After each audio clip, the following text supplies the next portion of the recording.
Bem, então gravando a partir de agora a nossa aula, tá? Vamos lá.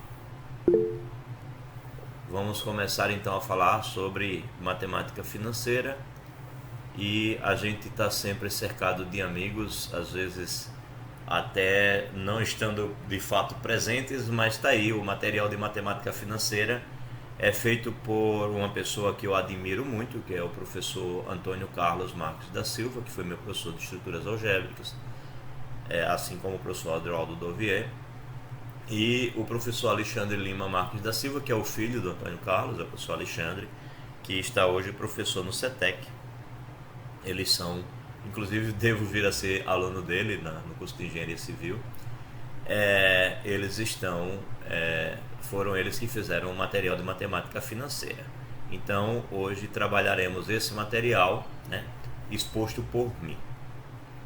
Matemática financeira é conhecida de muita gente, e alguns de vocês talvez até já tenham dado aula de alguma maneira de matemática financeira, provavelmente.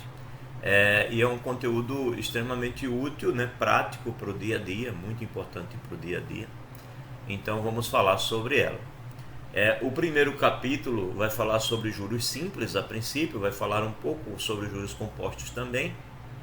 E na verdade, juros simples, se a gente parar direitinho para pensar em matemática financeira, ele tem muito mais uma característica pedagógica, ou seja, para a gente aprender como é que se faz contas sobre juros, porque na verdade, de maneira prática, raramente alguém pratica juros simples. A tendência natural é sempre se cobrar juros compostos, né? Então, juros simples entram quase como uma forma de a gente apenas aprender com eles. Bem, e aí está aqui a distribuição do nosso material, né? Um primeiro capítulo aqui sobre juros simples, que é o capítulo que pretendemos trabalhar hoje. Ficou muito grande, muito grossa essa linha, vou colocar assim, mais fininho. Acho que essa intermediária tá bom. Então, juros simples hoje, né? Aí nosso primeiro capítulo, aí o próximo capítulo que vai ser juros compostos, a gente deve ver na próxima aula. Acho que a gente consegue atravessar juros simples todo. Depois, numa aula seguinte, a gente faz essa parte aqui de séries de pagamentos uniformes. Acredito eu que com esses dois primeiros capítulos a gente consiga fazer uma avaliação. O quarto capítulo, junto com o terceiro, são mais ou menos pequenos, e o quinto também. Então acho que dá para fazer uma prova entre os dois primeiros e uma outra com os três últimos. Se não for possível, se atropelar um pouquinho, a gente passa uma lista de exercícios sobre algum deles. Mas vamos seguindo, no meu ponto de vista, eu acho uma boa sequência. Dois aqui e depois esses três. Estaremos mais ou menos na página 35, quando a gente começa o terceiro capítulo. E é um material com 60 e poucas páginas, 67 se não me engano.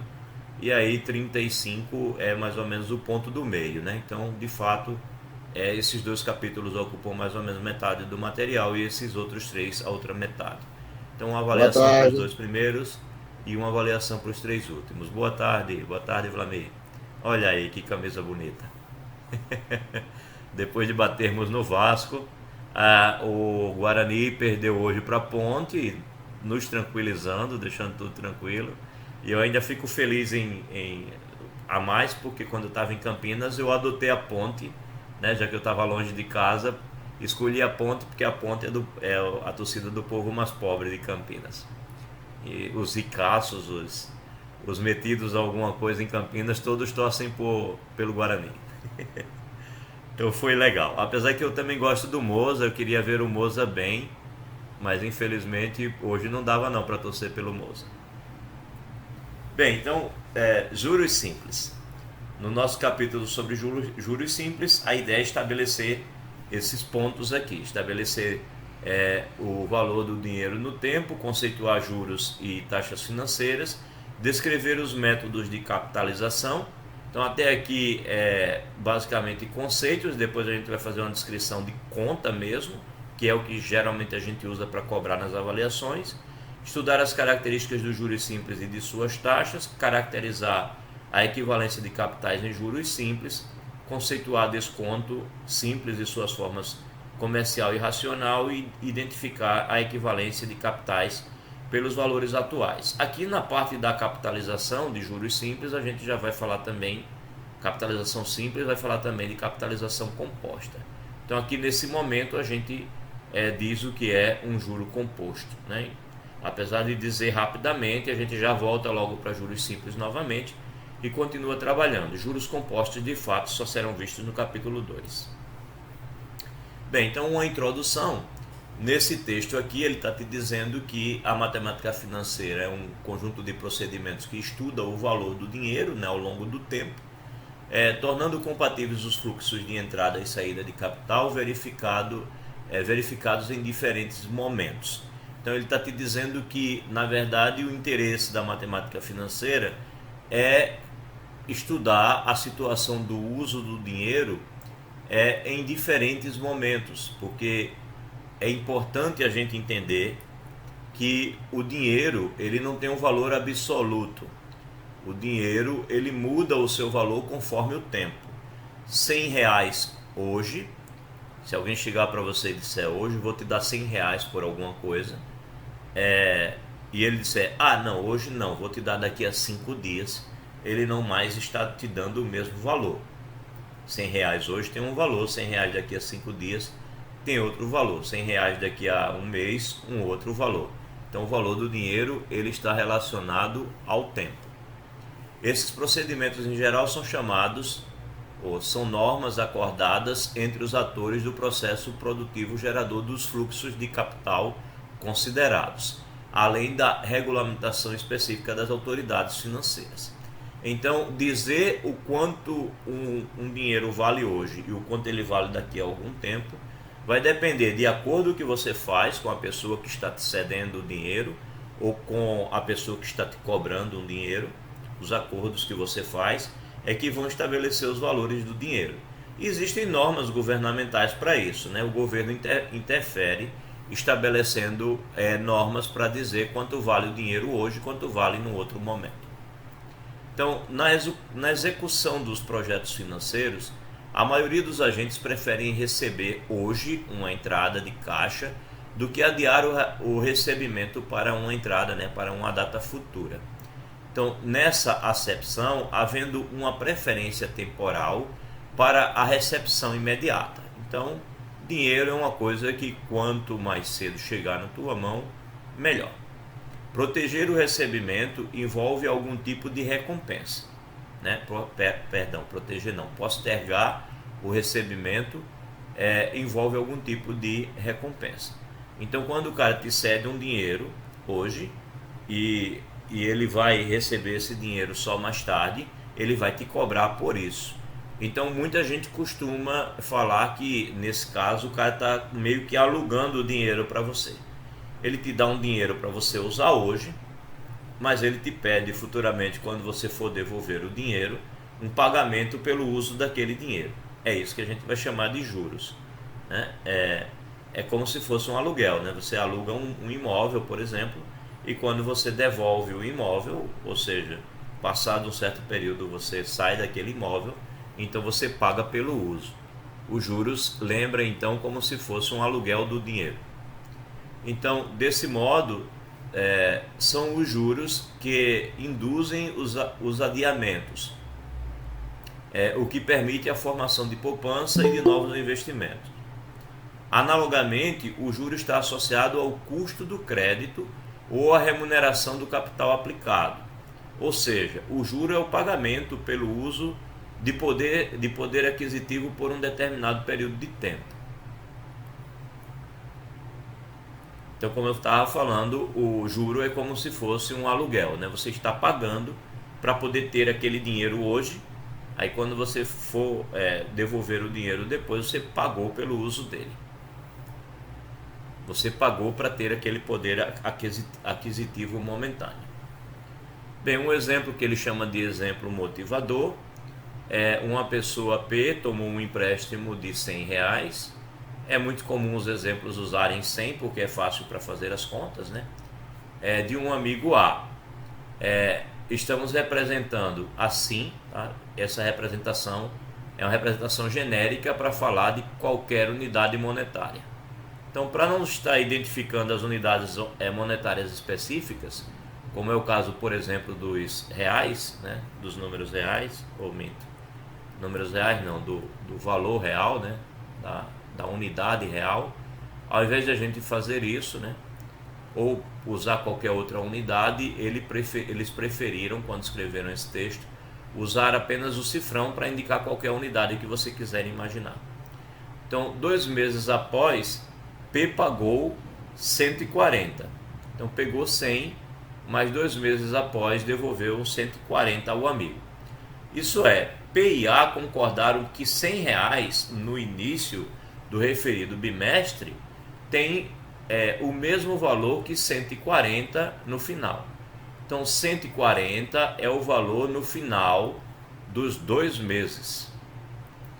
Eram R$ 100 no início, mas no final valiam 140. Isso foi um acordo que foi feito entre a pessoa P e o seu amigo A.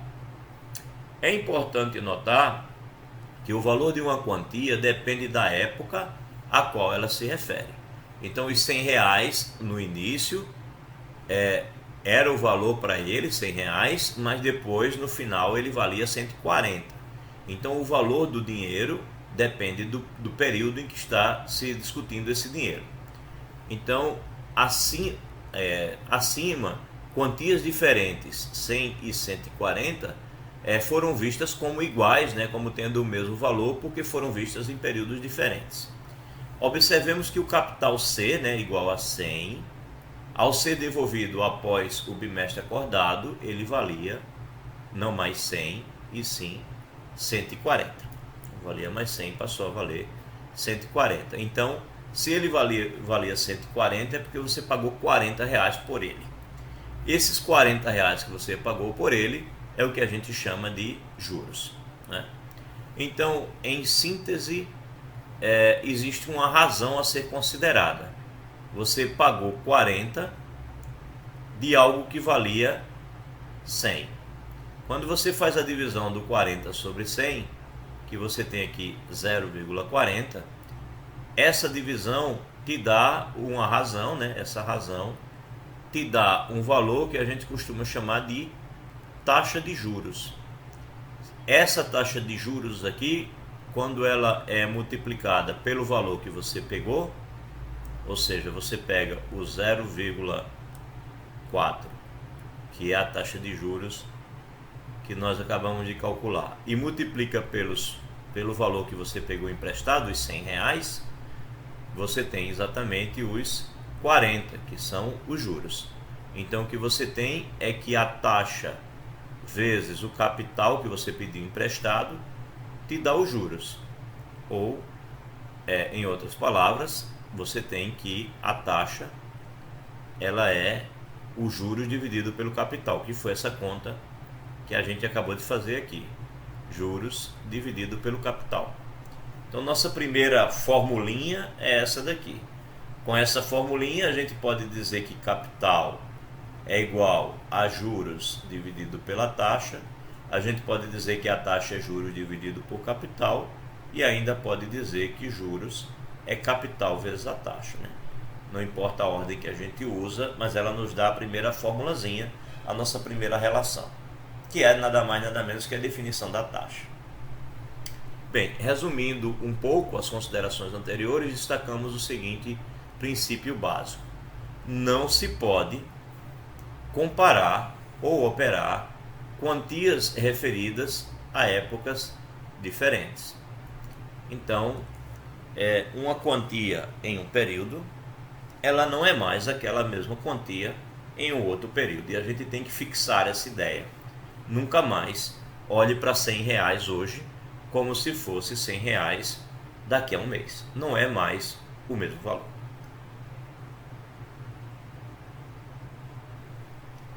Ah, caramba. O senhor vai quando postar para sua apostila? Ah, não Uma... tá no WhatsApp, não foi? Não mandei para Sim, vocês, não. Hein? eu não- Tá não lá? Tem aqui. Isso, eu estou acompanhado por ela. WhatsApp tem. Tem no mudo. Eu vou tentar baixar aqui pelo computador. Está no grupo do WhatsApp, cara. Eu coloquei no grupo do WhatsApp. Mandei para você aí. Opa, Valeu, legal. obrigado. Beleza, obrigado, gente. Então, essa informação aqui, ela é o que tem que ser considerado, né? Nunca mais olhe R$100 em um período como sendo R$100 em outro período. Mas alguém até pode alegar assim: ah, cara, mas na vendinha do meu bairro, o que eu comprava com R$100 nesse mês, no outro mês eu comprei com os mesmos R$100, não houve aumento, então é o mesmo R$100. Tudo bem, pode acontecer que não houve uma inflação que atingiu os produtos que você consome, mas em compensação, por que os R$100 de um período não é mais os R$100 no outro período? Porque você poderia ter pego aqueles R$100 e ter aplicado em alguma coisa que te desse algum juro. Existem aplicações que te dão juros em curtos prazos, em prazos de rendas fixas, né? Com renda fixa. Então, você poderia ter colocado esse dinheiro emprestado a um amigo, por exemplo, para ele te pagar um juro qualquer. Então, é por isso que os teus R$100 de hoje não são os R$100 daqui a um mês. Porque você poderia ter feito ele aumentar. Logo, não dá para ver o dinheiro como sendo o mesmo em prazos diferentes, em períodos diferidos. Tá bom? Então, em outras palavras, a comparação e, por exemplo, a soma dessas importâncias monetárias diferidas exige um deslocamento no tempo, cuja ferramenta é a taxa de juros, como veremos mais tarde. Então, como eu disse agora há pouco, se existe uma taxa de juros, o dinheiro que está na sua mão hoje não é o mesmo daqui a um tempo, porque você poderia ter feito, por exemplo, uma aplicação financeira. Verifiquemos as seguintes situações de erro comum em raciocínios financeiros. Veja o exemplo acima. Achar que 140 valem mais do que 100. Então, nem sempre 140 vale mais do que 100. Ele diz, veja o exemplo acima, porque ele está lembrando a você do exemplo anterior. Então, atenção, 140 vale mais do que R$100 se referidos à mesma época. Então, no mesmo momento, 140 vale mais do que R$100. Mas, se as épocas são diferentes, o exemplo anterior mostrou que 140 e 100 é a mesma coisa. Todos nós preferiríamos receber R$100 agora do que 140 daqui a 7 anos. Ele falou 7 anos para chamar bastante atenção, né? Claro que 7 anos, evidentemente, qualquer valor não vai valer mais a mesma coisa que hoje, mesmo porque não sabemos nem se estamos vivos daqui a 7 anos. Apesar que também não sabemos se estaremos vivos amanhã, mas 7 anos a probabilidade de não estarmos aumenta ainda mais. Então, de fato, não é a mesma coisa. Então, vejam, mesmo que não houvesse inflação, a quantia de R$100 ela pode ser aplicada, como eu acabei de comentar, né? Então, ela aplicada em uma caderneta de poupança a juros de 0,5% ao mês, acumularia em 84 meses, né, 152 unidades monetárias. Vamos chamar de reais. Por exemplo, R$152. Bem, achar que R$100 tem o mesmo valor no tempo, em qualquer tempo, não é verdade. Então, na verdade, R$100 hoje valem mais do que R$100 daqui a um ano. Então, esses erros comuns não devem ser cometidos, em especial quando a gente for resolver nossos probleminhas, até mesmo aqui na matemática financeira. Mas é verdade também para o dia a dia, para a vida. Fatores que determinam a existência dos juros. Bem, vimos anteriormente que a remuneração adequada do capital é um dos fatores que integram a utilidade do consumidor. Ou seja, você pode ter no seu dinheiro a ideia de remuneração do capital, que é o caso de você poder, por exemplo, pensar em aplicar. Então, nesse sentido, esse ganho compete com outras oportunidades de investimento. Então, você está lá com o dinheiro, você pode aplicar em capitais distintos, com juros maiores ou menores, você vai estar ganhando mais ou ganhando menos. Ou você pode, por exemplo, preferir consumir logo aquele dinheiro para um bem de consumo qualquer. Então, se você para fazer as contas, são circunstâncias totalmente distintas.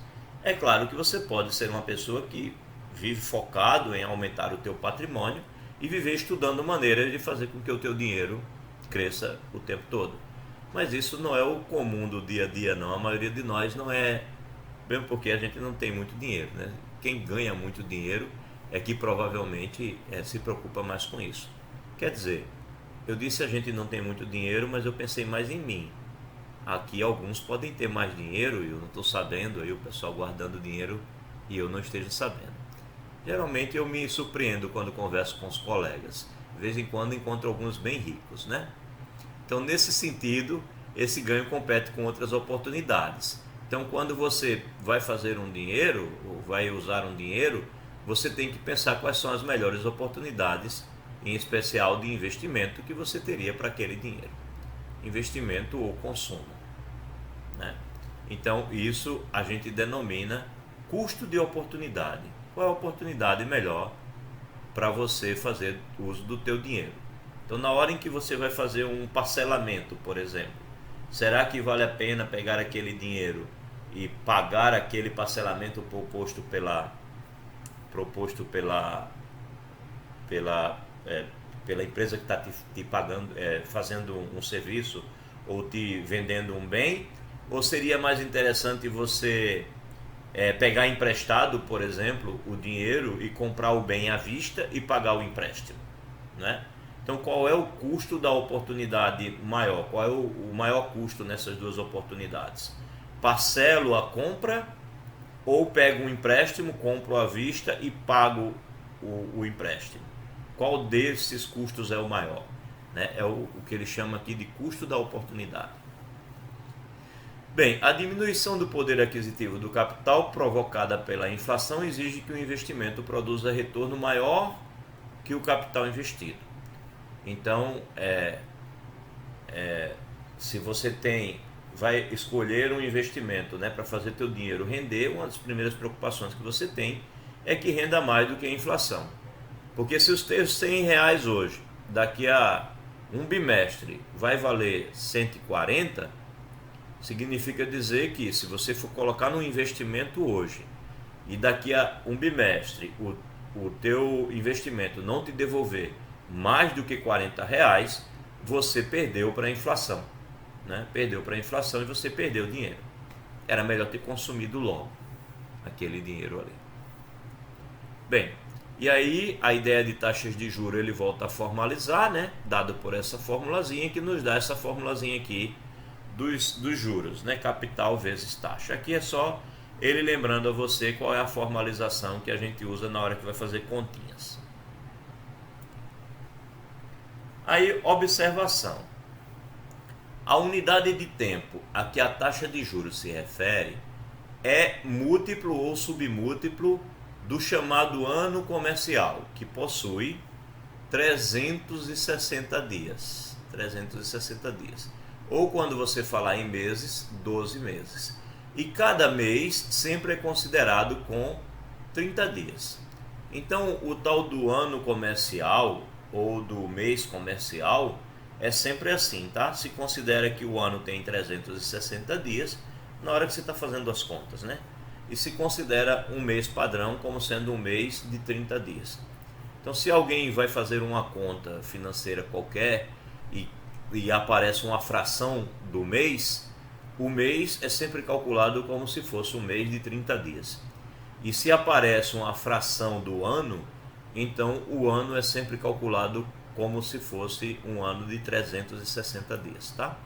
Ou seja, a gente sabe que o ano tem 365 dias e mais alguma coisa que é feita na correção dos anos bissextos. Mas mesmo assim, quando a gente vai fazer conta, a gente só considera 360. A gente também sabe que existem meses com mais do que 30 dias, mas na hora em que vamos fazer conta, a gente faz a conta sempre com um proporcional de 30 dias. É assim que o pessoal da matemática financeira trabalha, né? Então, são submetidos, são submúltiplos do ano também. O bimestre, o trimestre, o quadrimestre e o semestre. Né? Então, 2 meses, 3 meses, 4 meses, 6 meses, dentre outros. O ano civil tem 365 dias, mais a correção do bissexto.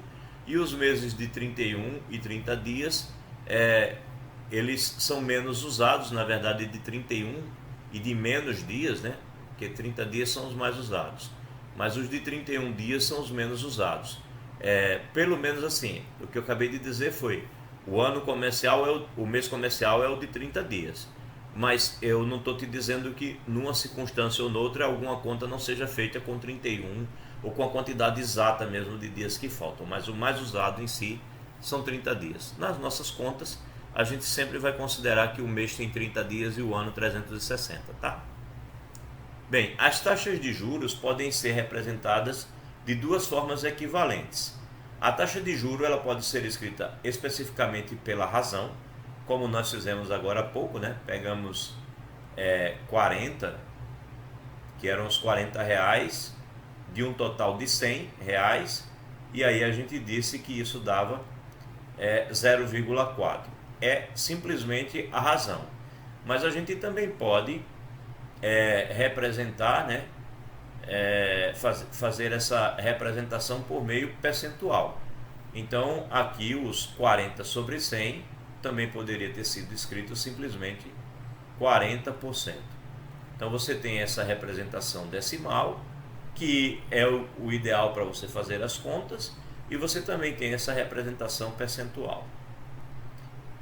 Para passar da forma A para a forma B, diz ele que basta multiplicar por 100 ambos, numerador e denominador. Então ele está dizendo que se eu quero passar dessa forma 0,4 para essa forma 40%, eu vou pegar aqui o 0,4 e vou multiplicar por 100 em cima e embaixo, né? Faz pensar aqui ou pensar aqui, vai dar no mesmo. É que olhando para aqui é mais simples de olhar. Então isso vai dar 0,4 vezes 100 dá 40, né? 40 eu falei, não 400, 40. E quando você olha para baixo, se considerar denominador 1 aqui, embaixo fica 100. Então quando você multiplica esses 0,4 por 100 em cima e por 100 embaixo, você tem essa parte aqui, essa fração aqui, que é o que a gente chama de 40%. 40%. Bem, então é como ele diz, basta multiplicar ambos em cima e embaixo por 100. E que equivale aqui deslocar a vírgula decimal 2 casas à direita e acrescentar esse negócio, né, o percentual aqui. Bem, e de B para A, dividimos por 100. Então você tem 40%, se alguém fala para você que alguma coisa é 40%, então você quer trazer para essa outra maneira de escrever. Sempre esse símbolo significa o número que tiver aqui dividido por 100. Né? Então se o cara fala para você de 20%, ele está falando da fração 20 sobre 100. Dividimos por 100 ambos, numerador e denominador. Bem, aí quando ele quer olhar ele quer olhar o 40 como sendo 40 sobre 1, ou ele quer olhar como 0,4, tanto faz. Deslocando a vírgula decimal 2 casas à esquerda e suprimindo a notação de percentual, né? Então, para voltar você tira a notação de percentual e para vir de A para B você coloca a notação. Então, por exemplo, um capital C de R$200 rendeu 100% de juros durante um mês. A taxa de juros mensal vale, então ele quer que você calcule a taxa de juros mensal. Ele quer que você calcule a taxa de juros mensal. Ele te deu informação do capital e te deu informação dos juros. Aí você sabe que a taxa ela é o juros dividido pelo capital, né? Ou seja, você vai pegar o 100 e vai dividir pelo 200, isso vai dar 0,05, como ele está dizendo que esses juros é ao mês, então 0,05 ao mês, e aí ele diz, olha, dá para escrever isso também assim, basta que eu pegue isso daqui e multiplico por 100, dá 5, multiplico por 100 o denominador que seria 1 também fica embaixo, então fica 5 sobre 100. Posso escrever dessa forma, ou também posso escrever 5% assim. Então tem essa maneira de escrever, tem essa maneira ou tem essa maneira. Sempre lembrando de dizer que é ao mês, tá? Porque é importante sempre referenciar a que período. E ele aqui dá uma tabelinha mostrando também essa escrita, né? 0,02 ao dia é a mesma coisa que 2% ao dia. Então quer saber o que significa 0,02? Multiplica por 100, vai dar 2, divide por 100, então dá 2%. Aí você escreve isso aqui. 0,8 ao ano é 80% ao ano. Multiplica por 100, dá 80, né? Sobre 100. Então 80 sobre 100 é 80%.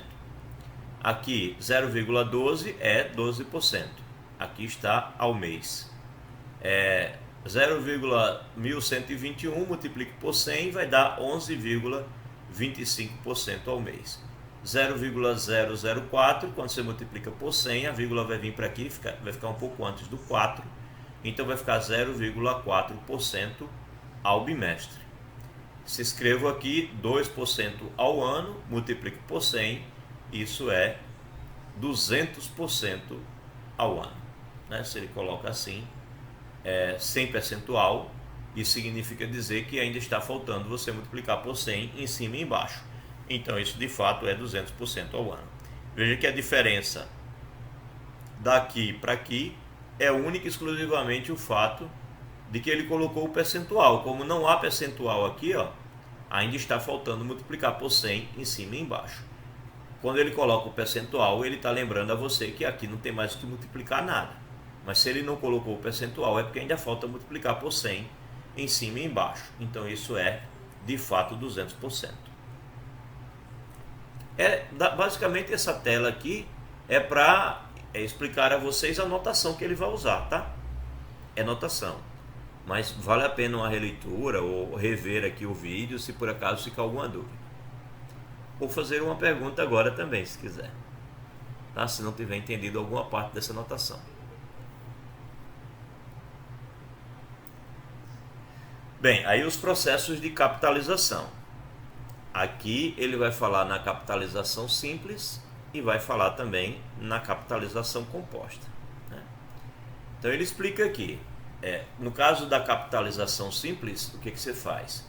Nesse caso, em cada período, o juro apurado é constante e só depende do capital inicial e da taxa de juros, que é o capital vezes a taxa, né?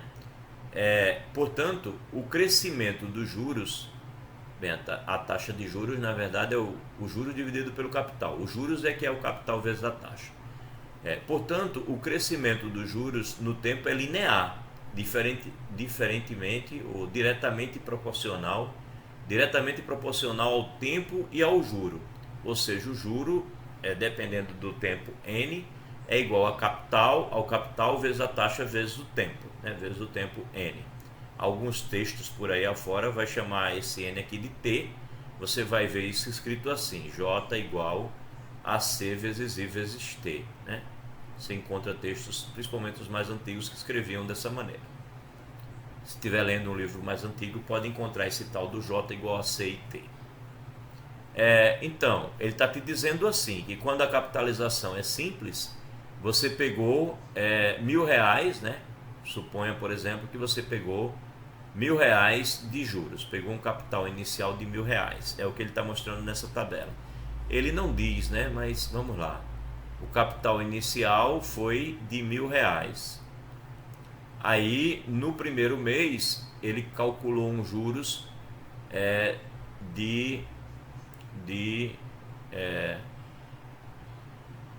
quantos por cento? Bem, os juros vai ser a taxa, né? A taxa vai ser os juros dividido pelo capital, certo? Então, a nossa taxa vai ser Se deu um juros de R$200, então vai ser 200 dividido por 1.000. Então qual é a taxa que ele está usando? Você corta aqui os dois zeros, aí você tem 2 sobre 10. E aí, que taxa é essa? Se a taxa é 2 sobre 10, você não está vendo qual é a taxa assim que bate o olho no 2 sobre 10, né? 2 sobre 10 não é um número bom de se ver qual foi a taxa. Eu entendo, mas aí você multiplica por 100, ou por 10, né? E aí você tem 20 sobre 100. 2 sobre 10 é 20 sobre 100. Aí olhando para 20 sobre 100, é fácil de dizer que a taxa é de 20%, né? 20%. Então estamos trabalhando aqui com um capital de R$1.000, uma taxa de 20%. E aí quando ele vai para o primeiro mês, né, um mês depois que ele pegou o empréstimo aqui de R$100, ele vai estar devendo R$200. Então o montante agora é os 1.000 que ele pegou e mais os 200 que ele está devendo. Aí mais um mês passado, eu vou calcular de novo os juros, mas aí eu não calculo os juros em 1.200. Eu calculo os juros ainda nesses mesmos 1.000 aqui. Então, juros em cima de 1.000 vai dar de novo 200. No terceiro mês eu vou continuar calculando em cima do 1.000. Então vai ser 200. No quarto mês 200, no quinto mês 200. Isso é o que caracteriza a capitalização simples. É sempre calculada em cima do capital inicial. Então, 200 em cima de 1.000, acrescentei aqui, ficou 1.200. 200 em cima de 1.000, mais 200, então de 1.200 foi para 1.400. Aí acrescentei mais 200, foi para 1.600. Acrescentei mais 200, foi para 1.800. E acrescentei mais 200, foi para 2.000. Então é assim que se dá a capitalização simples, né? Então a tabela acima mostra os rendimentos de um capital de R$1.000 investido durante 5 anos, a taxa anual de 20% ao ano. Em cada período o juro é constante e vale isso daqui, né? Capital vezes a taxa, que é 1.000 vezes 0,2, que é 200. A gente tinha calculado aqui a taxa, porque antes de ler isso daqui eu estava já dizendo o que essa tabela mostrava, tá? Então você tem que os juros é de R$200, o que permite escrever o valor do juro após N anos. Os juros vai ser, não importa quantos anos passem, vai ser sempre o capital vezes a taxa vezes a quantidade de anos. Ou seja, o JN vai ser 200 vezes N, porque capital vezes a taxa, que foi a conta que a gente fez, capital vezes a taxa, a nossa taxa é 200, o capital é 1.000, não, perdão, a nossa taxa é 20%, o capital é 1.000, que dá esses 200 aqui, né? 200, capital vezes a taxa dá 200. E o N, ele simplesmente repetiu. Também fica determinado o montante, é só você sair somando 200 a cada ano. Então, o montante, o MN, vai ser o capital mais o JN, ou seja, mais os juros. Então, vai ser o capital mais os juros é dado por capital vezes taxa vezes tempo. Aí você coloca o capital em evidência e aí você tem que o montante a cada N, a cada período que passa, ele é o capital vezes 1, porque eu coloquei o C em evidência. Capital vezes 1 vai dar o capital aqui, né? E capital vezes I vezes N dá isso daqui, que são os juros. Então o montante é isso daqui, capital vezes 1 mais I vezes N. Bem, MN no nosso caso vai ser R$1.000 mais 200 vezes o N. Bem, tanto o JN como o MN são funções lineares do tempo. Ele está te dizendo que se você fizer um gráfico,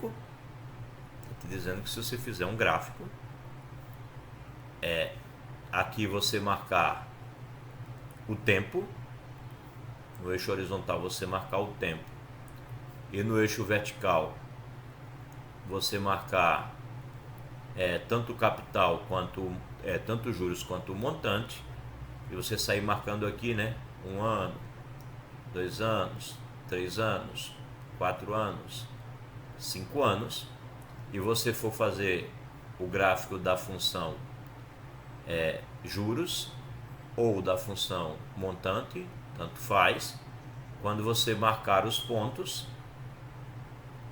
E se você unir os pontos, não é o caso de unir, né? Porque essa coisa, você vai obter uma reta.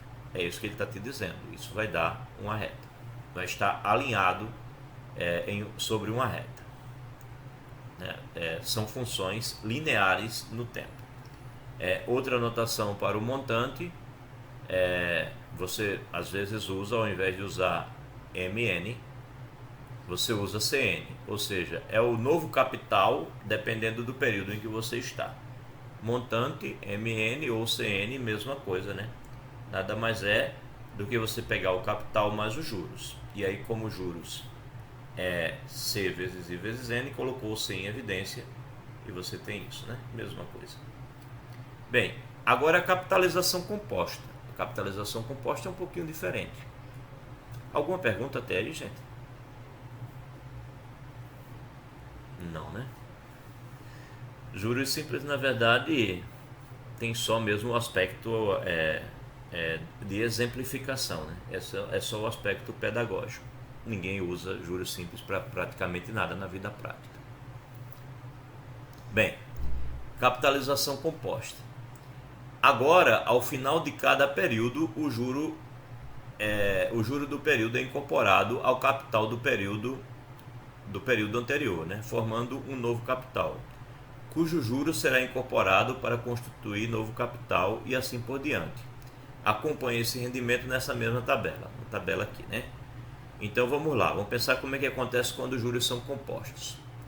Então a mesma coisa, eu tenho R$1.000 para começar, e eu estou com a mesma taxa, 20%.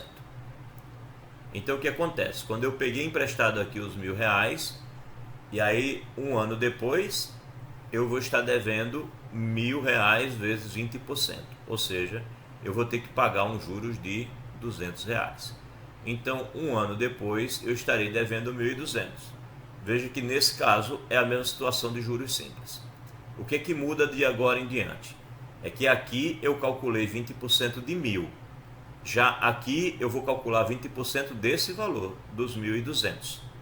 E aí quando eu vou calcular 20% dos 1.200, né, eu estou com 0,2, que é os 20%, vou multiplicar pelos 1.200, vai dar 0,042, e aí tem uma vírgula, uma casa decimal aqui, e deu 240, que é isso aqui, ó. 240. Foi calculado em cima desse, e não em cima dos 1.000 inicial, como a gente fez aqui. Então, quando eu calculo 20% dos 1.200, eu tenho 240. O que faço eu com esses 240? Aqui eu peguei os 200 e somei com 1.200. A mesma coisa. Eu pego os 240 e somo com os 1.200. E aí eu tenho 1.440. Veja que agora já estou devendo mais do que se fosse uma capitalização simples. Já estou devendo R$40 a mais, né? Então vamos lá. Vou calcular de novo para o próximo ano. Eu vou calcular onde? Ao invés de calcular no 1.000, ao invés de calcular no 1.200, eu agora vou calcular em cima de 1.440. Então vou pegar 1.440 e vou calcular 20%. Então 0,2. 2 vezes nada, nada, 2 vezes 4, 8, 2 vezes 4, 8, 2 vezes 1, 2. De novo tem uma casa decimal, então os juros é de R$288. O que faço eu com os R$288? Somo no montante anterior. Então tenho 1.440 e vou aumentar a dívida em R$288. Vai dar 8, vai dar 12, vai dar 7 e vai dar 1. R$1.728 é o que eu passei a dever. Tá. Aí agora, R$1.728, calculo 20%. Então faz essa conta, deve encontrar esse valor, né? 2 vezes 8, 16 vai 1. 2 vezes 2, 4 e 1, 5. 2 vezes 7, 14 vai 1, 3. Deu quanto? Bem, uma casa decimal deu R$ 345,60. Pego os R$ 345,60 e somo nos 1.728. R$ 345,60 somado com 1.728, 6, 13, vai 1, 7, 10, 2. R$ 2.073,60. E assim por diante. Então, o que diferencia é que ao invés de você ficar calculando os juros em cima do capital inicial, que era de apenas R$ 1.000, você calcula sempre em cima do montante do mês anterior. Tá? Bem, a última parcela vocês verificam. Pegam 20%, multiplicam nesse, vê se dá esse valor mesmo. Depois pega esse valor e soma com esse para obter esse. É claro que a gente está fazendo essas contas todas na mão, né? Mas essas coisas todas poderiam ser feitas num programazinho de computador qualquer ou até numa planilha de Excel, né? Então, por exemplo, uma tarefa que eu pretendo propor a vocês mais na frente é que vocês façam uma tabela de simulação do financiamento de um carro de vocês, por exemplo. Então a gente pode pegar uma situação real. Vou numa concessionária, pergunto o preço de um carro, pergunto a taxa de juros, tá certo? E pergunto qual é o tipo de financiamento que eles estão usando. Quando eles me disserem o nome, eu trago aqui pra gente e a gente calcula juntos. Posso fazer isso eu ou pode fazer isso vocês também. Se alguém que tiver querendo comprar um carro, ou estiver próximo de uma concessionária e quiser fazer isso pra gente, é uma boa. Chega lá, pergunta o valor do carro, pergunta a taxa de juros que ele está cobrando e pergunta como é o sistema de financiamento. Na maioria dos casos, você vai ver que eles gostam muito de financiamentos em que a parcela é constante, né? A parcela é constante. Então, quando a parcela é constante, o financiamento se faz de uma outra maneira. Quando a amortização é constante, aí o financiamento se faz de uma outra maneira, as parcelas variam. Então, é uma experiência boa para a gente fazer lá no finalzinho do curso, do meio para o fim. A gente faz isso, a gente pega umas informações reais em algumas concessionárias. Vocês podem pegar, eu posso pegar também, e a gente, numa das nossas aulas, a gente monta umas tabelas de financiamento. E é bom até para vocês, no dia que forem comprar um carro ou um imóvel, seja lá o que for, fazer você mesmo a tabela em casa no Excel e verificar se vale a pena, quantas parcelas vai gastar. Bem, está aqui então a ideia de juros compostos, é a primeira vez que ele fala e realmente são os juros mais usados. Mas vamos voltar para falar sobre juros simples logo depois. Ele aqui começa a descrever isso que eu estava comentando, né? O primeiro juro obtido, você vai simplesmente calcular em cima dos R$ 1.000 mesmo, né? Então você calcula os 20% em cima dos R$ 1.000, sem problema, né? E aí você tem R$ 200, aí você pega os R$ 200 e incorpora na parcela anterior, né? Então calculei R$ 200 aqui, incorporei nos 1.000, fiquei com 1.200. Você incorpora na parcela anterior, que é o capital, fornecendo o montante seguinte, que ele está chamando de C1. Esse C1 que ele está falando aqui nada mais é do que a parcela seguinte. Opa, estou me enrolando aqui com a mesa. Deixa eu ver se eu acertei agora. Pronto. Então ele pegou os 200, incorporou no capital e encontrou o 1.200. Aí esse 1.200 é o que ele está chamando de C1. Incorporou e ele tem o C1, que é o capital anterior mais os juros. Bem, como os juros é capital vezes taxa, então ele tem que o C1 é capital vezes 1 mais I. Aí, no caso, C1 vai ser 1.000 mais os 200, vai ser aquele nosso 1.200. Esse valor é o capital do segundo período.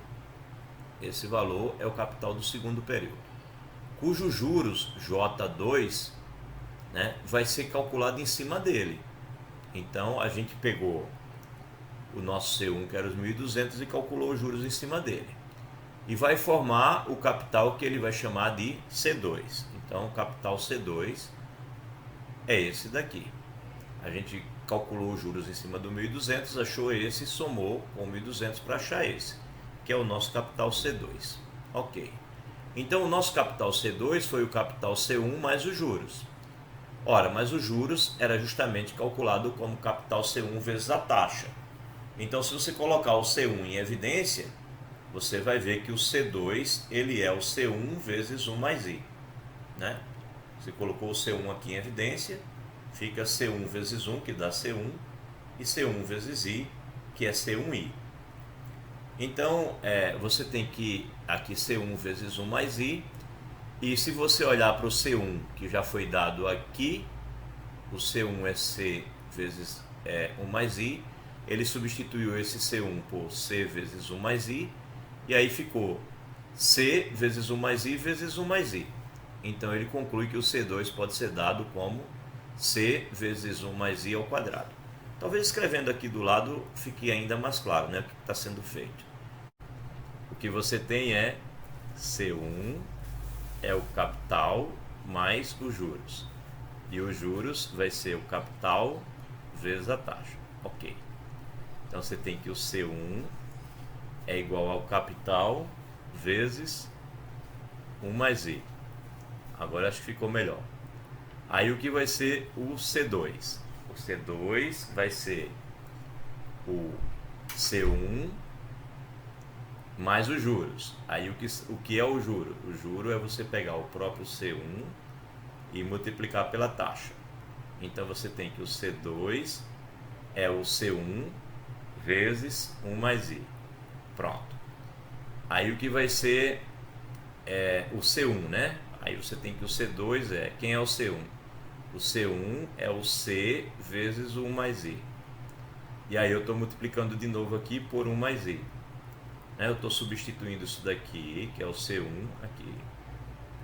Esse está sendo substituído por esse. Então quando eu multiplico por 1 mais I de novo, eu tenho que isso é C vezes 1 mais I ao quadrado. Pronto. Se eu quiser ir para o C3, aí quem vai ser o C3? Vai ser o C2 mais o próprio C2 vezes a taxa, que são os juros. Então quem vai ser o C3? Vai ser o C2 vezes 1 mais I. Ok. Ora, mas quem é o C2? Aí você tem que o C3 C2 é isso aqui. É o C vezes 1 mais I ao quadrado. Isso é o C2, né? Então estou substituindo esse C2 por isso tudo aqui. Aí eu preciso multiplicar por 1 mais I, que é essa parte. Então eu concluo que o C3 vai ser C vezes 1 mais I a terceira. Bem, aí em síntese o que eu consigo perceber? Eu consigo perceber que o C1 é C vezes 1 mais I, que o C2 é C vezes 1 mais I ao quadrado, que o C3 é C vezes 1 mais I a terceira. Então o número que eu tenho aqui, 1 é o expoente daqui, 2 é o expoente daqui, 3 é o expoente daqui. Então eu concluo que Cn é C vezes 1 mais I elevado a N.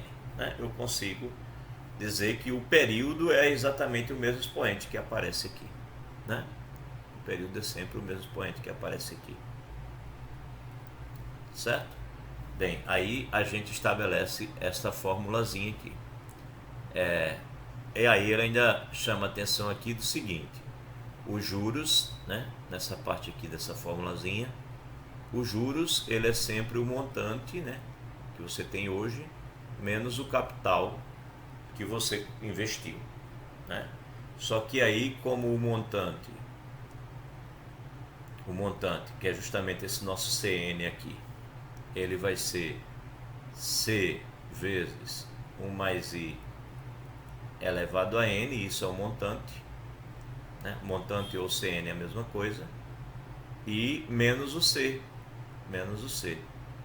E aí como você tem C e C, você coloca o C em evidência, E aí você vai ter que C vezes 1 mais I elevado a N menos 1, C vezes 1 mais I elevado a N menos 1 vai ser os juros. Então ele te dá essa fórmula aqui, para os juros, tá? Dá para você calcular os juros usando essa formulazinha também. E ele conclui então esse quadro dizendo o seguinte, que o gráfico abaixo ilustra o desenvolvimento dos dois tipos de capitalização. Então, a capitalização por meio de juros simples é sempre uma retinha. E a capitalização por juros compostos é uma curva ascendente. É uma curva que vai subindo aqui. Então, os juros simples e os juros compostos, eles só são de fato iguais no primeiro momento. Depois, os juros compostos crescem muito mais do que os juros simples. Certo? A gente já sentia isso intuitivamente, né? Todo mundo sabe que se você vai cobrar juros sobre juros, vai acabar pagando mais se for um pagamento, e se for um rendimento, se for uma aplicação, vai acabar recebendo mais se forem juros compostos do que se forem juros simples. Alguém quer fazer alguma pergunta? Desculpe aí ter dado aquela enrolada ali naquela parte da formulazinha, mas acho que ficou claro, né? Uma vai compondo a outra. Talvez alguém tenha esquecido que eu falei de MN e CN como sendo a mesma coisa, né? Já tinha falado antes. Por isso que o MN ali é o CN, né? Naquela formulazinha. Ok? Vocês estão silenciosos, estão sem falar muito. Eu fico em dúvida se estão Nós estamos entendendo. prestando atenção, professor, mas nós estamos prestando atenção. Ok, estão entendendo direitinho, espero, né? Sim. Beleza. Então vamos lá. Compatibilidade de prazos financeiros. Em qualquer dos dois casos, ou seja, tanto juros compostos como nos juros simples, antes de falar as fórmulas de cada capitalização, é essencial compatibilizar o prazo da aplicação financeira, né, propriamente dita, com o prazo inerente à taxa de juros. Então, você não pode falar em dias e botar a taxa de juros em mês. Você não pode falar em mês e botar a taxa de juros em anos. Então, o tempo que você se refere na taxa de juros tem que ser o tempo que você se refere nos períodos, né? Então, como veremos, os procedimentos adotados dependerão de cada tipo de capitalização.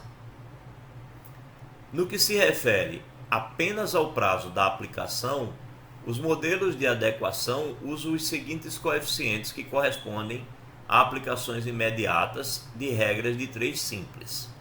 Ou seja, quando a gente falar em um mês, a gente vai estar falando em 1 sobre 12 anos, né? Ou seja, o mês ele é 1 sobre 12 de um ano, ele é 1/12 de um ano. Um dia a gente vai considerar, se precisar fazer conta, transformar de dia para ano, a gente vai dizer que um dia é 1 sobre 36 anos. Vai dizer que um dia é 1 sobre 30 mês. Vai dizer que um mês que um ano são 12 meses. Que um ano são 360 dias. Né? Que um mês são 30 dias. E assim por diante. São essas as nossas formas de converter de uma para outra, né? Dependendo, claro, de cada problema específico. Bem, então, completa as lacunas, como diz ele aqui, pratique um pouco. Aí ele diz aqui, 18 meses é igual a 1,5 anos, né? É 1 ano e meio, 18 meses. Que é igual a quantos dias? Bem, 1,5 anos, cada ano a gente considera 360 dias, então é 1,5 vezes 360, e você vai ter aqui o número para colocar aqui, né? Então, 60 meses é igual a quantos anos? Bem, um mês corresponde a 1 sobre 12, né? 1 sobre 12 anos. Então, 60 meses vai ser igual a 60 vezes 1 sobre 12, que vai dar 60 dividido por 12, que são 5 anos, né? Então, 60 meses são 5 anos. Bem, e assim por diante. Você continua praticando aí. Uma loja vende aparelhos de TV a R$ 1.500, digamos, à vista. A prazo, ela vende por 1.654, sendo 400 de entrada e o restante após 4 meses. Aí ele pergunta, qual a taxa de juros cobrada no período da venda? Então, o cara está te vendendo o aparelho por 1.500, ele te pede uma entrada de 400. Então, o que sobra, né, do valor à vista, porque esses 1.500 é o valor hoje, né, vale hoje. Os 400 que você dá de entrada também vale hoje. Portanto, você vai chegar nesses 1.500 aqui e vai tirar os 400 e vai sobrar 1.100. Aí você vai pegar dos 1.100 e ver quanto de juros ele cobrou para estar te cobrando R$ 1.640, né, durante o restante do tempo, ou seja, após 4 meses. Então é essa situação que você vai ter, né? Você vai pagar hoje e depois só volta a pagar 4 meses depois. Então hoje, né, no período zero, período de hoje, você vai estar pagando 400. E daqui a 4 meses você vai estar pagando de novo 1.654. Em valores absolutos, somando esses dois valores, você vai ter pago R$ 2.054. Mas os juros não são cobrados em cima dos 1.500, porque como você pagou 400, dos 1.500 que seria o valor do aparelho, você tem que tirar esses 400 que você saldou de imediato. Então ficou R$ 1.100. Então você vai saber, vai olhar para esse 1.100 como sendo o seu capital inicial, né? E o capital final, ou seja, o montante, o M4, digamos assim, porque são 4 meses depois, é 1.654. E ele está te perguntando qual é a taxa de juros, né? Então você tem que saber você calcula a diferença. Quando você calcular a diferença, isso vai te dar os juros que foi cobrado. Essa é a diferença. O M4 menos o capital inicial. E sabendo o capital inicial e sabendo os juros, você calcula a taxa, porque você sabe que a taxa vai ser igual ao capital inicial sobre os juros.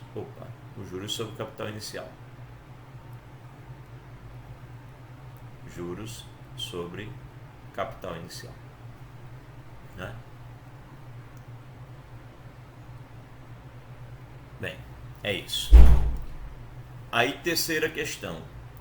Um certo imposto no valor de R$ 1.200 foi recolhido com atraso e acrescido de multa de 20% e juros de 8,5%, mora e correção Selic, ambos calculados sobre o principal. Qual o total pago? Então o cara tinha uma dívida de 1.200, não pagou no tempo certo, e aí quando ele foi pagar, foi acrescentado a isso 20%. Então você vai ter que calcular os 20% e acrescentar, né? E ainda foi acrescentado juros e mora de 8,5%. Então você também vai pegar nos 1.200 e vai calcular 0,085, que são os nossos 8,5%, né? Divida isso por 100, que você tem esse número. Aí vai calcular este valor, vai calcular este valor e vai somar. Isso vai ser o acréscimo, né, aos 1.200 que vai ser cobrado na conta. E ele perguntou qual o total pago. Então você vai pegar esses dois valores aqui e vai somar nos 1.200 para saber o total pago. Bem, acredito que todo mundo consegue fazer então esse exercício, né? Faz aí para ver se entendeu tudo direitinho. E voltando a juros simples, que para esse capítulo é esse o interesse, né? Juros compostos, como eu disse, é para o próximo capítulo. Então, retomando as características da capitalização simples, temos: os juros de cada período são calculados sempre sobre o mesmo principal, né? Isso é a característica principal dos juros simples. É sempre sobre o mesmo principal, sempre sobre o valor inicial. Os juros de um determinado período não são incorporados ao principal. Logo, não há capitalização de juros. Então, a gente não aumenta o principal. Ele sempre fica sendo aquele mesmo valor e a gente calcula sempre os juros sobre ele. O capital cresce a uma taxa linear e a taxa de juros possui comportamento linear em relação ao tempo. Nós já comentamos isso, né? Fizemos até um gráfico. Então, dadas essas peculiaridades, aplicações dos juros simples é limitada. A aplicação dos juros simples é limitada ou praticamente inexiste, supondo um contexto financeiro não inflacionário e no curto prazo. Né? Ninguém usa de fato juros simples porque contexto não inflacionário e no curto prazo e seres humanos sem ganância não existem assim, né? Então todo mundo, quando vai liberar um dinheiro ou vai vender alguma coisa e a pessoa não quer pagar de imediato, todo mundo cobra juros e não cobra juros simples, sempre cobra juros compostos, em especial se a coisa vai ser parcelada. Bem, fórmulas básicas. Dados o capital C, a taxa de juros I e o número N de períodos de tempo a que se refere a taxa, sejam J o total de juros ganhos e CN o montante correspondente, as fórmulas são essas que nós já estabelecemos. Essas são as fórmulas para fazer as contas. Ele está só de volta relembrando isso. Aí, exemplo 8. Achar os juros ganhos por R$2.000, né, a taxa de juros de 15% ao ano e durante 2 anos. Então, primeiro detalhe, está ao ano e o tempo 2 anos. Então, a unidade de tempo é a mesma, é uma conta imediata, né? Os juros vai ser simplesmente capital vezes a taxa ele escreveu 15% com essa notação, mas a gente já sabe que é só dividir 15 por 100 e você tem isso daqui. Na hora de fazer a conta, é isso que você usa e não essa notação. Então, qual o montante na aplicação anterior? Bem, se você tinha 2.000 e conseguiu de juros 600, você soma o que você tinha, que era o capital inicial mais os juros, então é de R$2.600. Um capital de 4.500 rende juros de R$360 após 4 meses. Qual a taxa mensal da aplicação?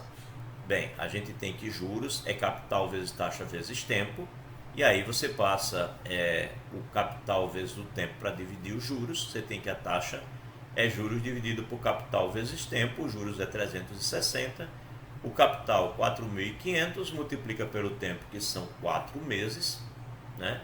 E aí você tem este número. Esse número, lembrar de novo, é uma taxa ao mês, porque o tempo que foi usado foi um tempo também ao mês, tá? Então, ele nem disse em que tempo você deveria escrever a taxa. Ele disse qual a taxa mensal. Ele disse que a taxa tinha que ser mensal, mas mesmo que não dissesse, se ele te deu o tempo em mês, você não precisa complicar e buscar um outro tempo. Simplesmente vai responder a taxa também ao mês. Bem, um capital de 8.640 unidades monetárias recebeu um montante, né, rendeu um montante de 11.640. Então o cara tinha 8.640 e fez algum tipo de aplicação, chegou a um montante de 11.640. Ele diz que a taxa de juros que foi usada foi de 3,5%. E ele pede para calcular o tempo, calcular o número de meses. Então, ele te deu a taxa, né? Ele te deu o capital inicial e ele te deu o montante. Você sabe que os juros são o montante menos o capital inicial que você tinha. Então é só fazer essa diferença, você tem os juros. Então rendeu R$ 3.024, né? De 8.640 passou a ter 11.664, rendeu R$ 3.024. E aí, voltando à fórmula que diz que juros é igual a capital vezes a taxa vezes o tempo, dessa vez você quer o tempo, então o tempo é os juros dividido pelo capital vezes a taxa. E aí, juros 3.024, capital 8.640 e a taxa 3,5 você divide por 100, né? A vírgula anda duas casas para a esquerda, 0,035. Feito essa conta, deu 10. Aí, como dá 10, a taxa está sendo dada ao mês, né? Ele, quando diz calcular o número de meses, ele está querendo deixar claro para você qual é a unidade de tempo, mas mesmo que ele não dissesse, se ele perguntasse só qual o tempo de aplicação, então você deve responder pela mesma unidade da taxa que lhe foi perguntada, né? Se foi dado em mês, você daria aqui as respostas em meses mesmo. Bem, por fim, ele chama de exemplo motivador. Achar os juros do capital de R$10.000 aplicados a uma taxa de 36% ao ano durante 2 meses.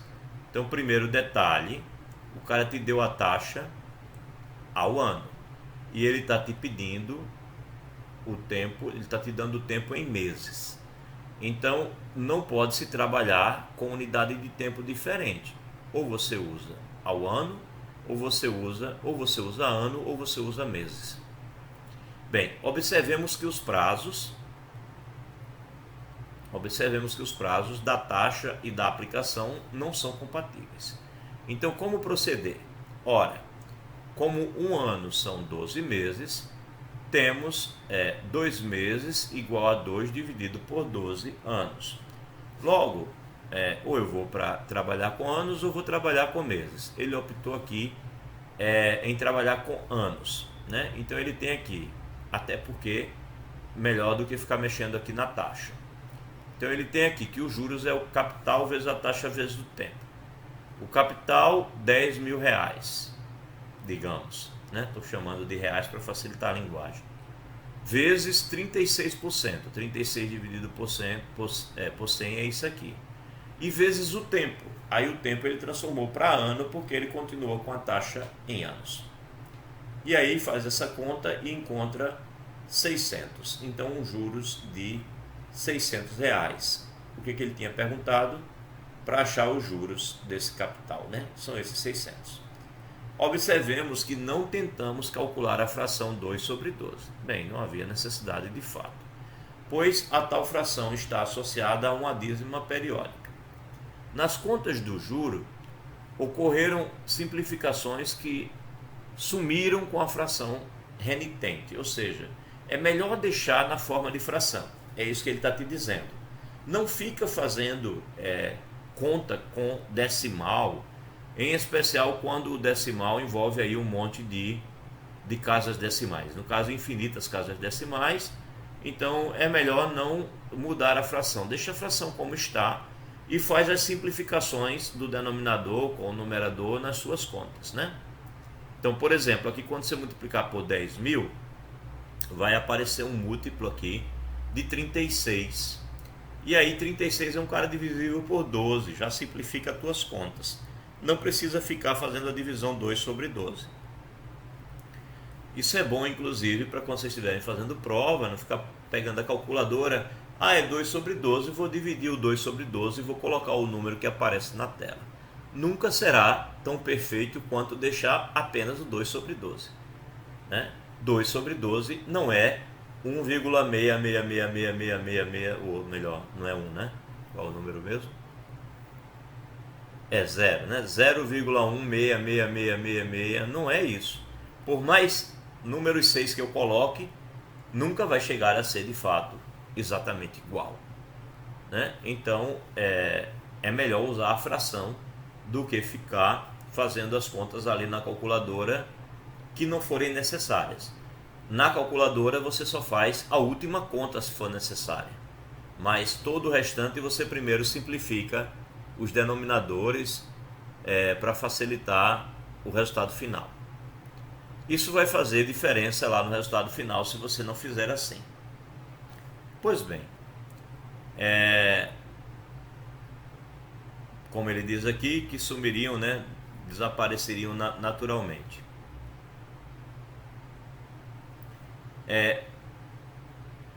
Observemos ainda a seguinte arrumação.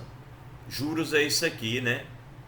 Aí ele foi e colocou aqui o 12. O comentário que eu tinha feito agora há pouco, né? Que esse 0,36, ele no final acaba sendo visto como um múltiplo do 12 aqui, né? Então dá para você pensar no 36 ao invés de pensar no 2. Apesar que também dá para simplificar logo aqui, né? Isso é um sexto.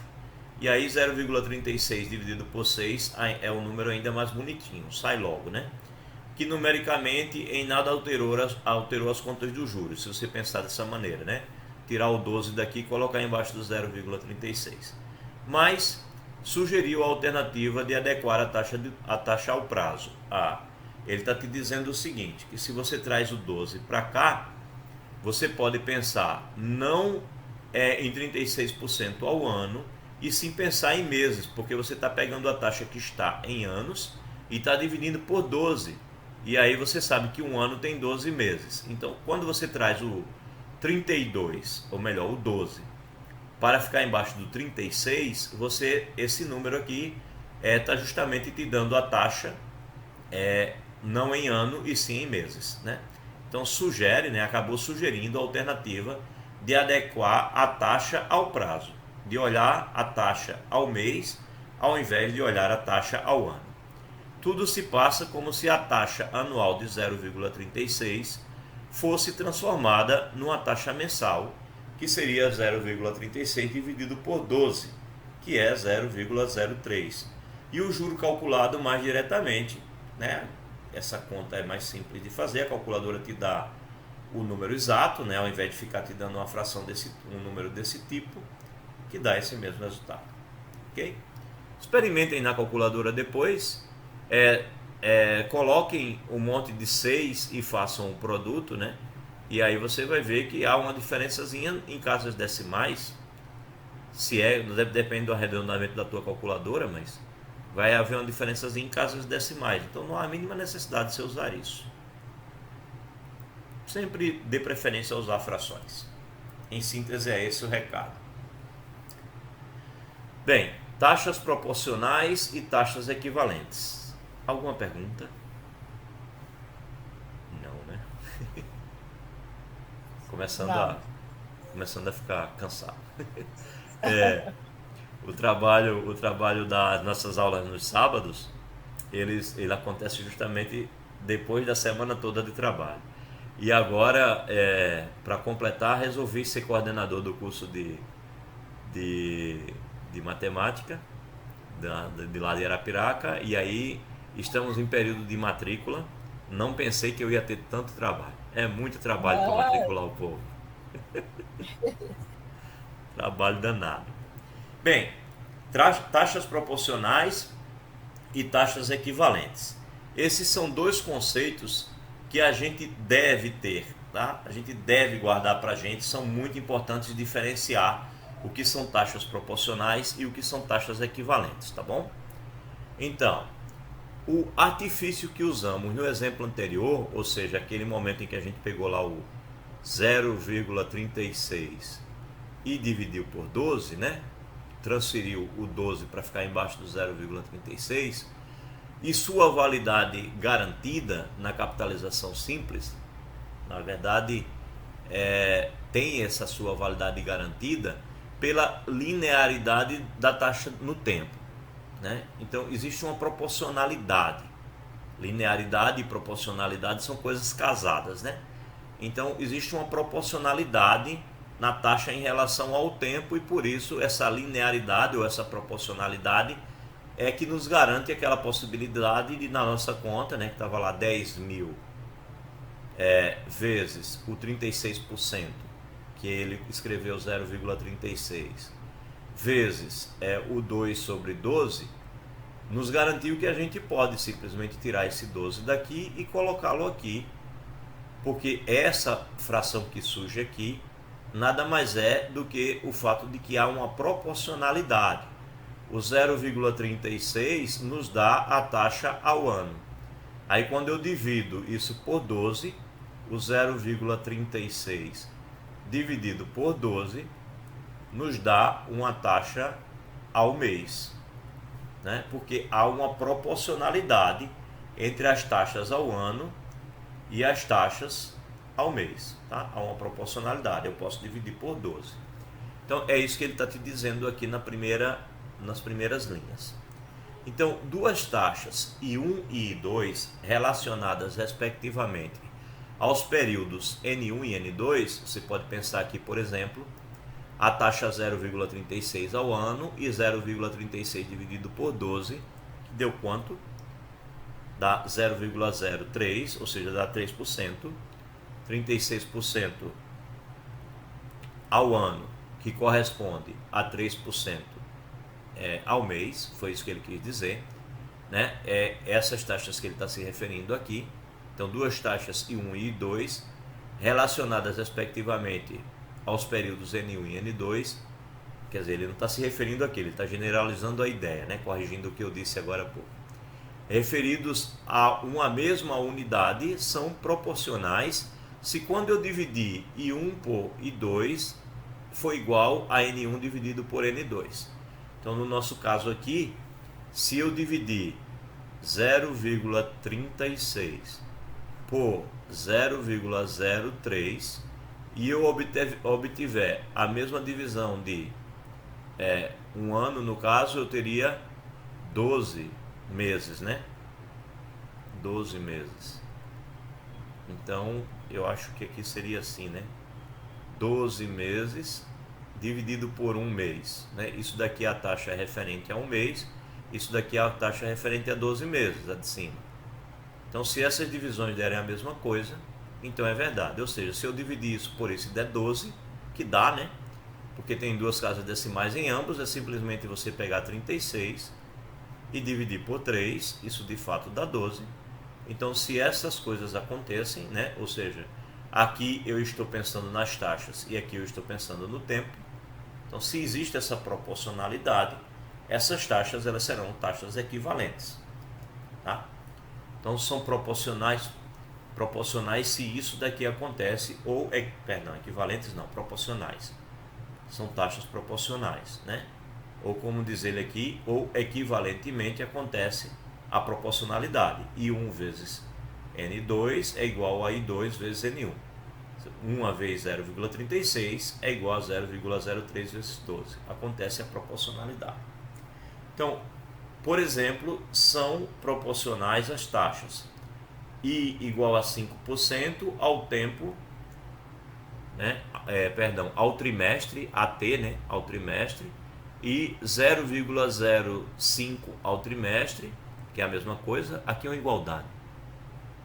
Acho que ele quis colocar. Ficou bem fraquinho, né? Mas é uma igualdade aqui, tá? 5%, que é a mesma coisa que 0,05 ao trimestre, e a taxa I2, que é 10% ao semestre, ou 0,10% ao semestre. Pois o que acontece? Bem, N1 é 3, né? Trimestre. N1 aqui 3, o trimestre. 3 meses. Onde é que eu estou? O N1 igual a 3 meses e N2 igual a 6 meses. 6 meses, que é o semestre, né? E aí nós temos a taxa de 5% para os 3 meses, ou seja, 0,05, enquanto que a taxa do semestre é 10%, ou seja, 0,10. Então, realmente, isso daqui dá meio, né? Isso daqui dá meio, ou seja, 0,5. Se você vai dividir 0,05 por 0,10, isso daí vai dar meio, né? Porque você vai estar com 5 dividido por 10. são duas casas decimais, nas duas esquece as vírgulas, e aí 5 dividido por 10 não dá, né? Coloca aqui, e aqui 5, 0. Então, de fato, 0,5, que é meio, né? Meio. Então, de fato, elas são taxas proporcionais. Bem, tudo bem, então, sobre taxas proporcionais.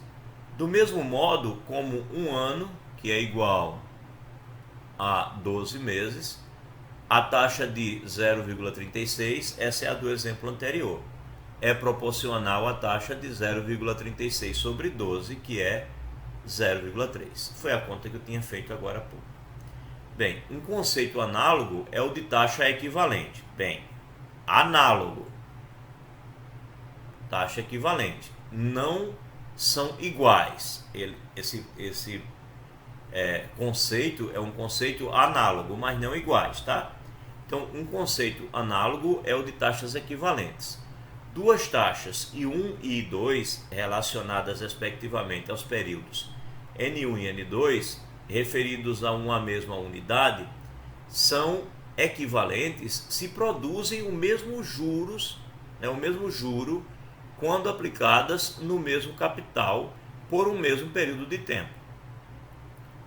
Veja, isso é bem diferente do que taxas proporcionais.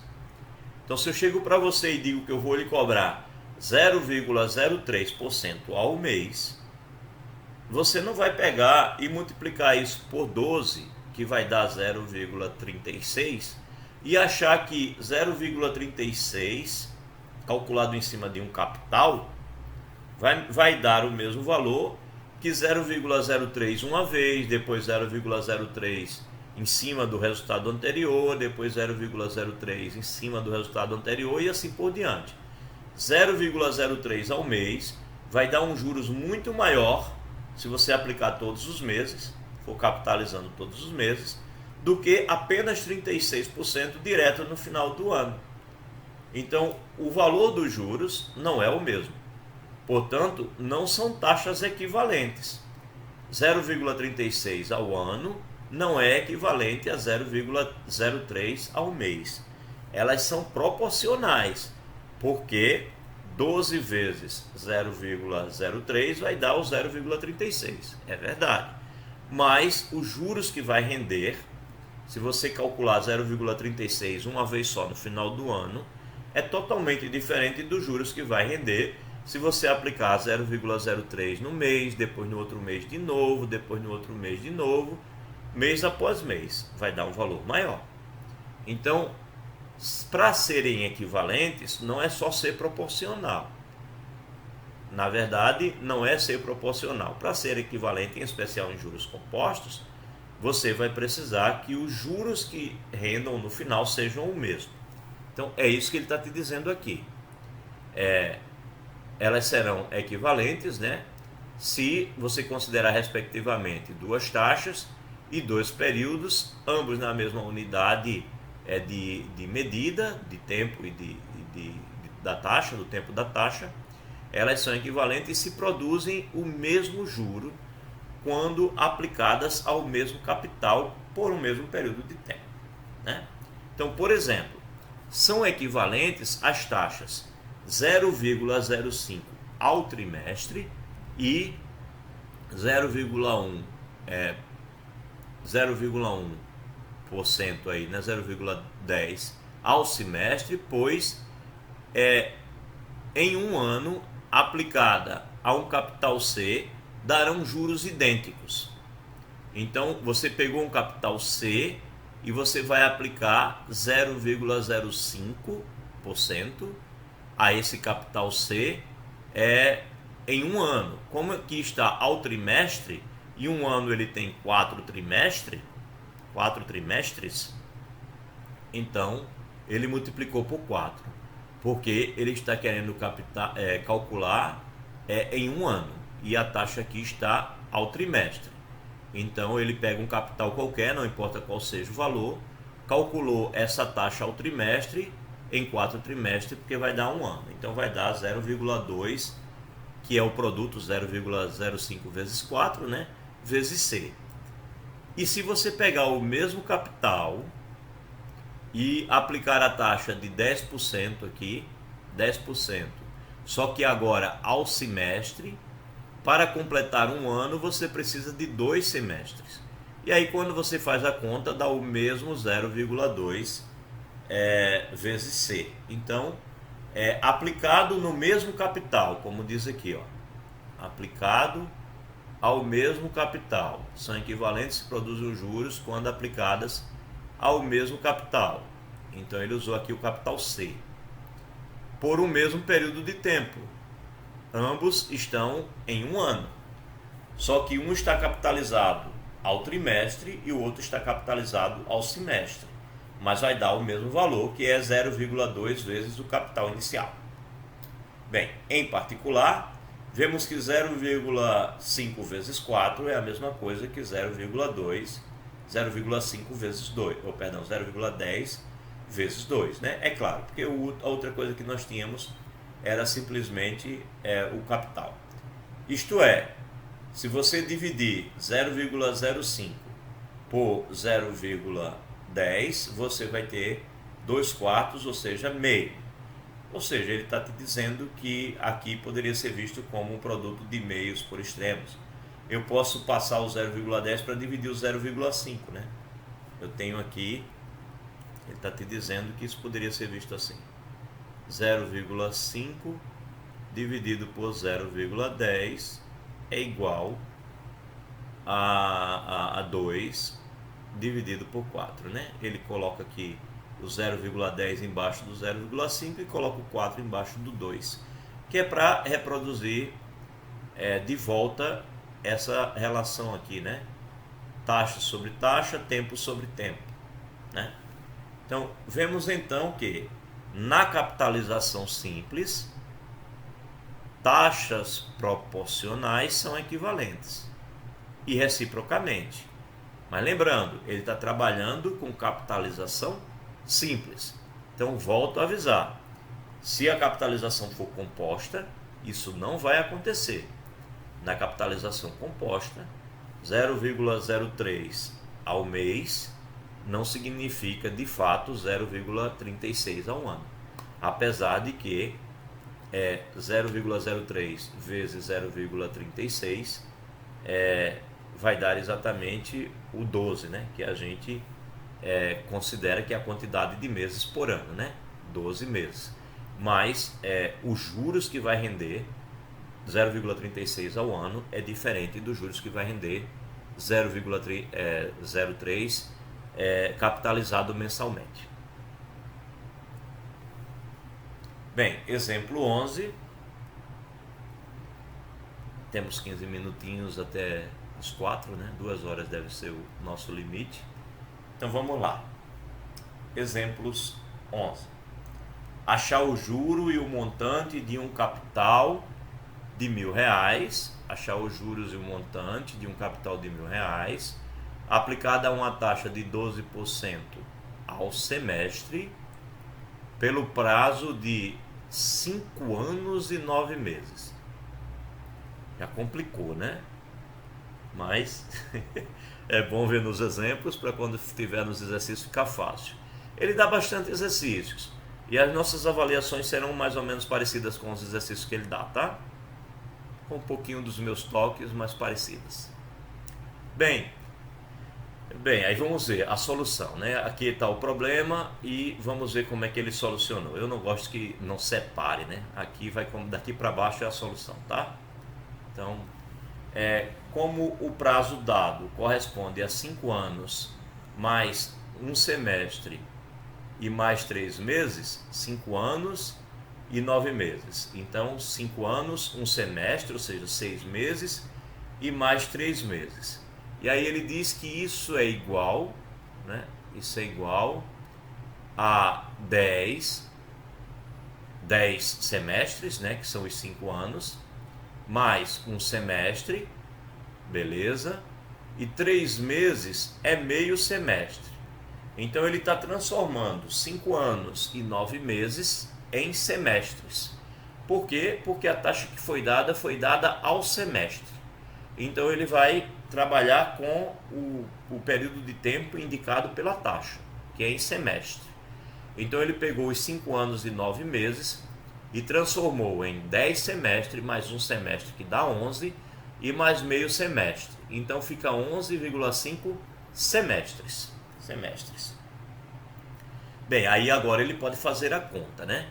Então ele tem que juros é igual a capital vezes a taxa vezes o tempo. O tempo ele acabou de descobrir que vai ser 11,5 semestres. 11,5 semestres. Foi a descoberta dele, né? Fazendo essa continha aqui. 11,5 semestres. É o capital 1.000, a taxa 12%, ou seja, aqui está o número 12 dividido por 100, e os 11,5 que ele fez, a conta. E aí ele descobre que tem um juros de 1.380. Mas como era um capital inicial de R$1.000, soma o capital com os juros e tem o montante que foi pedido, R$2.380, ou seja lá qual for a unidade. Bem, segundo, um capital de 5.000 rendeu 1.200 em 180 dias. Achar a taxa anual da aplicação. Então, de novo, sempre é a mesma coisa quando é juros simples. Juros é capital vezes taxa vezes tempo, né? Juros é capital vezes taxa vezes tempo. Então, taxa é juros dividido por capital vezes tempo. Então, quando você olha para o problema, ele te deu o capital, né? Te deu os juros e te deu o tempo. Tudo que você precisa é usar isso aqui. Importante dizer que se ele te deu 180 dias e ele não disser qual é a unidade que você deve usar de tempo para dar a taxa, você pode inclusive deixar a taxa em dias, né? Mas ele pediu aqui achar a taxa anual. Então ele está te dizendo que quer que a conta seja feita no final para uma taxa anual. Aí ele tem que olhar para esses 180 dias e mudar para ano, né? Tem que pensar em ano. Então, o que são 180 dias quando eu penso em um ano? Como o nosso ano comercial é de 360, então, se eu pegar o 360 dias, né? 360 dias, e eu for olhar o que são 180 dias, então 380 e 60 dias, o que são 180 dias? Bem, 360 dias corresponde a um ano. 360 dias corresponde a um ano. Aí a pergunta é, a quanto corresponde 180 dias? Bem, 360 vezes x vai corresponder a 180. Então, x vai corresponder a 180 dividido por 360. 180 é justamente 2 vezes 360. Então, x é meio, 0,5. Então, você tem que os 180 dias correspondem a 0,5 anos. Logo, calculando a taxa, né, por meio da nossa formulazinha, você tem 1.200, que é os juros, você tem 5.000, que foi o capital inicial, e você tem um tempo 0,5. Faz essa conta, diz ele que dá isso e eu vou acreditar, deve ser verdade. E aí, escrevendo na notação de percentual, a gente encontra aqui 48% ao ano, porque ele disse aqui que a taxa era ao ano. Importante. Responda, coloca lá, tá? O AA, o AM, o AT, coloca lá a unidade da taxa que você encontrou. E depois não chore não, porque esqueceu ou porque errou a taxa do tempo, o tempo da taxa, alguma coisa assim. Se errar isso daí, eu sou obrigado a tirar aqueles maus 25 décimos, tá? Ou meio ponto, não sei. Depende de cada situação. Depende do tamanho da prova. Então, não esquece não, tá? De colocar os AAs, os ATs, os ABs, que forem necessários, porque é importante você dizer sobre que tipo de tempo, que tipo de período você está trabalhando. E aí, terceiro, calcular o valor de resgate de 5 mil, ou melhor, minto, 500 reais, aplicados por 16 meses, a taxa simples de 12% ao trimestre.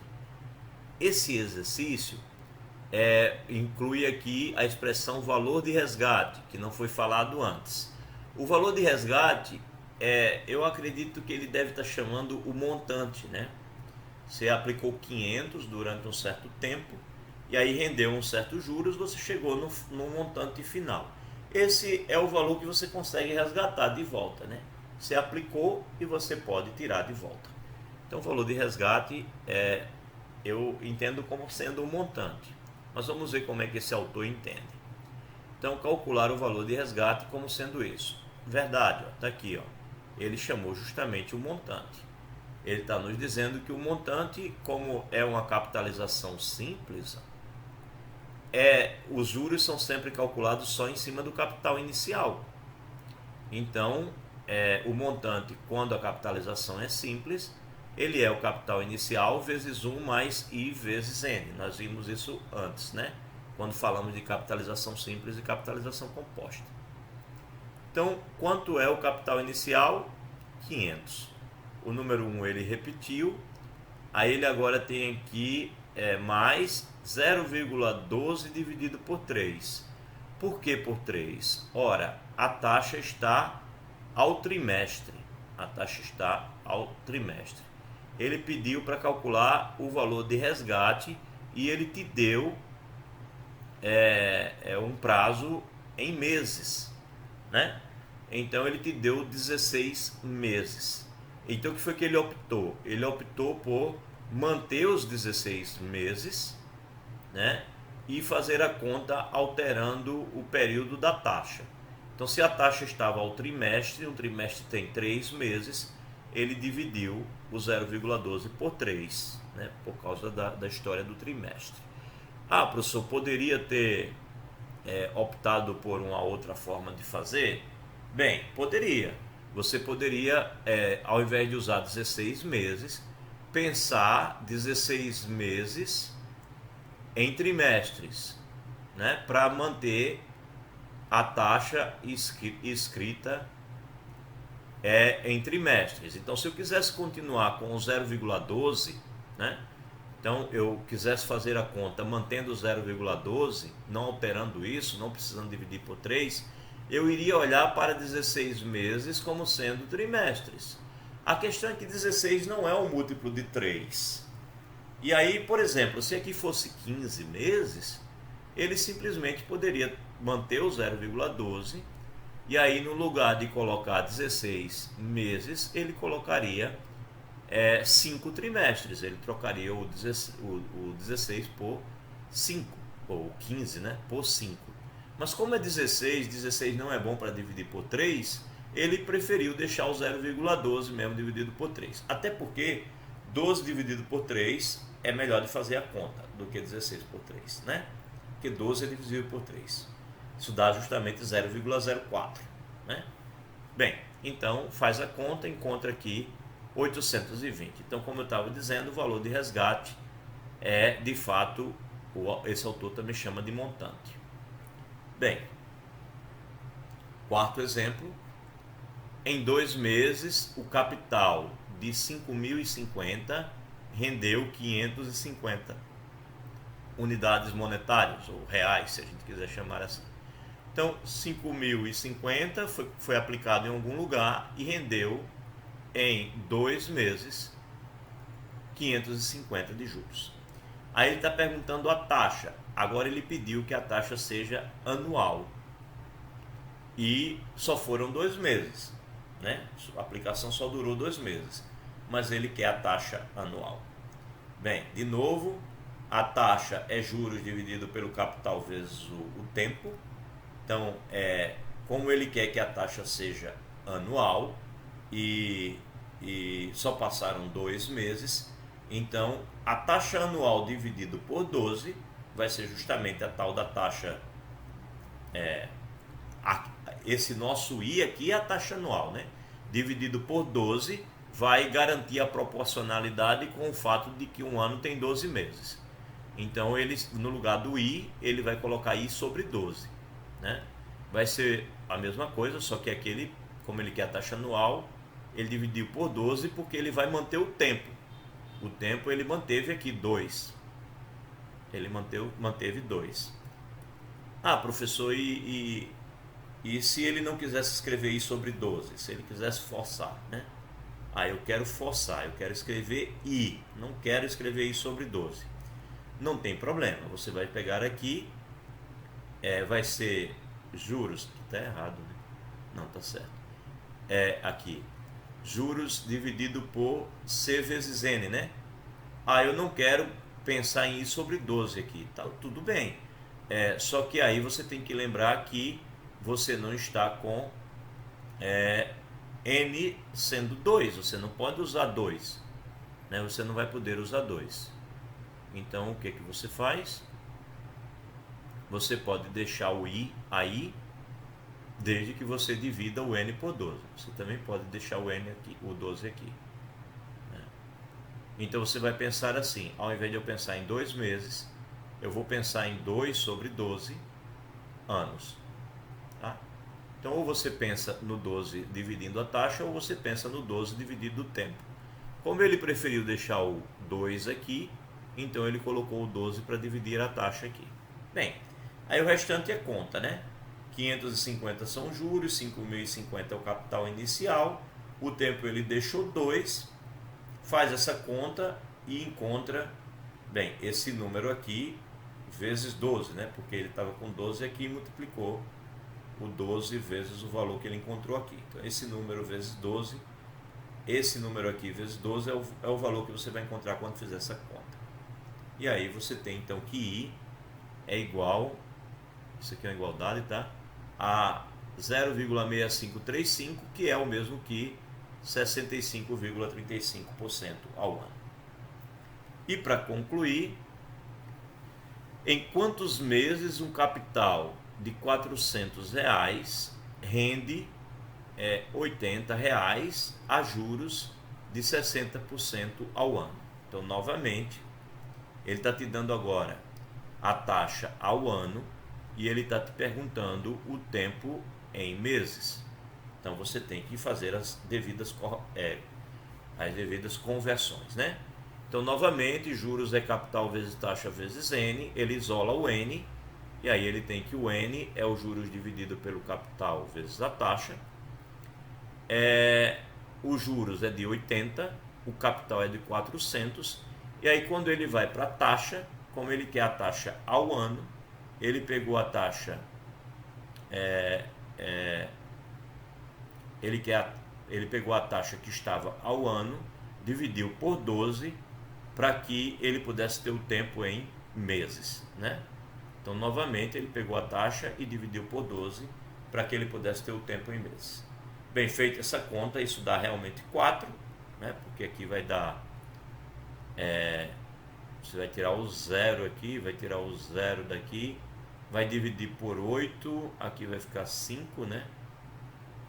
Vai ficar 5, vai tirar o 8 aqui, 5 vezes 8 então 40, vai multiplicar 5 vezes isso, então isso vai dar, aqui em cima fica 1, né? E você dividiu, tirou o 0, depois você tirou o 8 com o 40, foi o 5 para baixo, em cima ficou 1, embaixo fica 5 vezes 0,6 dividido por 12, isso dá 30, é isso? 30 sobre 12, não, 30, 5 vezes 6, 33, né? 3 sobre 12, que é igual a 1/4. Então fica 1 dividido por 1/4 e 1 dividido por 1/4. Conserva a primeira, multiplica pelo inverso da segunda, você tem os 4 meses. Tá certo. Ok. Bem,